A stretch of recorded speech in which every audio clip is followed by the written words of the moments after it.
നാട്ടിൽ ഒരു വാഹനം ഓവർടേക്ക് ചെയ്യാൻ പോലും ആളുകൾക്ക് പേടിയാവുന്ന തരത്തിലേക്ക് ലഹരിയുടെ ഉപയോഗം നാടിന്റെ സമാധാനത്തെ കെടുത്തുകയാണ്. സ്കൂളിൽ പഠിക്കുന്ന കുട്ടികളുടെ കയ്യിലേക്ക് ആയുധങ്ങളും ലഹരിയും വെച്ചു കൊടുക്കുന്ന അവസ്ഥ നമ്മൾ കണ്ടു നിൽക്കേണ്ടി വരിക. സ്വന്തം ഉമ്മയെ വെട്ടിക്കൊന്നിട്ട് അത് ജനിപ്പിച്ചതിനുള്ള കുറ്റമാണ്, ശിക്ഷയാണെന്ന് പറയുന്ന മകന്റെ വീഡിയോ പ്രചരിക്കപ്പെടുന്ന കാലം.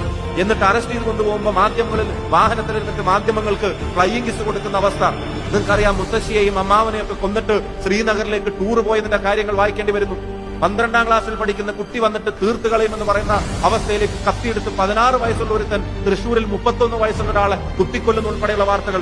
ഞാൻ പറയുന്നു, നാട്ടിൽ മുഴുവൻ കെട്ടകാര്യങ്ങൾ നടക്കുന്നു എന്ന് പറയാനല്ല, പക്ഷെ അപകടകരമായി ലഹരിയുടെ ഉപയോഗം ഉൾപ്പെടെയുള്ള കാര്യങ്ങൾ, പ്രവണതകൾ വർദ്ധിക്കുമ്പോൾ, ഗുണ്ടായിസവും ക്രിമിനലുകൾക്കും ഈ പറയുന്ന ആനുകൂല്യങ്ങൾ കിട്ടുമ്പോൾ, അവിടെ ഭരണകൂടം നിശ്ചലമാകുമ്പോൾ ഈ നാടിനെ നേർവഴിക്ക് നടത്താൻ വേണ്ടത് ചങ്കിന്റെ എണ്ണ കൂടുതലല്ല, നാടിനോടുള്ള താല്പര്യമുള്ള ഭരണകൂടം നാട്ടിൽ അധികാരത്തിൽ ഉണ്ടാവണമെന്നുള്ളത് ജനങ്ങൾ ആഗ്രഹിക്കുന്ന തീരുമാനമാണ്.